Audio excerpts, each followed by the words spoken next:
ये भीड़ जो आप देख रहे हैं भारत बांग्लादेश बॉर्डर की है। पश्चिम बंगाल से लगी वही सीमा जहां से अब झुंड के झुंड घुसपैठिए भाग रहे हैं। पहली बार डर उनकी आंखों में है। एसआईआर की घोषणा के बाद बंगाल, असम, त्रिपुरा के कई इलाकों में पूरे मोहल्ले, पूरी बस्तियां खाली हो रही है। हिंदुस्तान పశ్చిమ బెంగాల్లో బీజేపీ గెలుపు ఎంత అవసరమో ఈ ఒక్క వీడియో ఎంతో మందికి సమాధానం చెబుతుంది. పశ్చిమ బెంగాల్లో బీజేపీ గెలిచిన తర్వాత లక్షలాది మంది బంగ్లాదేశ్కు తిరిగి వెళ్ళిపోతున్నారు. వాళ్ళంతా బంగ్లాదేశ్ నుంచి మన దేశంలోకి ఇల్లీగల్కి వచ్చిన వాళ్ళు.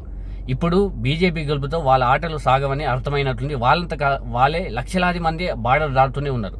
చాలా మంది సర్ ద్వారా అన్యాయంగా ముస్లింలకు అన్యాయం జరుగుతుందని చాలా మంది ఏడ్చారు. ఎన్నో ప్రెస్ మీట్లు పెట్టిండ్రు, చాలా రచ్చరచ్చ చేసిండ్రు కదా. వాళ్ళు గనక మన భారతీయ ముస్లింలు అయితే వాళ్ళంతకు వాళ్ళు ఎందుకు వెళ్ళిపోతారు? వాళ్ళు ఇల్లీగల్కి వచ్చిన వాళ్ళు కాబట్టి వాళ్ళంతకు వాళ్ళే వెళ్ళిపోతున్నారు. ఈ సర్ ఎంత ఇంపార్టెంటో మన దేశంలో ఇంకో విస్తృతంగా ఈ సర్ని నిర్వహించాలి.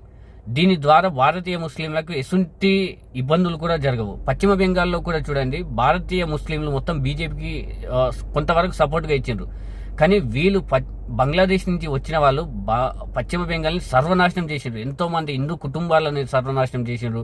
పశ్చిమ బెంగాల్ ఇంకా వెనుకబాటుతనానికి వాళ్ళు బతుకుంటే చాలు అన్నట్లు వాళ్ళ అరాచకాలు మామూలుగా లేవు. రాజకీయాలని వాళ్ళు గుప్పెట్లో పెట్టుకున్నారు. ఇలాంటి పరిస్థితుల్లో బీజేపీ అధికారంలోకి వచ్చింది. వాళ్ళ ఆటలు వాళ్ళు ఇంకా సాగవని వాళ్ళకి అర్థమైంది. తిరిగి వాళ్ళంతకు వాళ్ళు వెళ్ళిపోతున్నారు.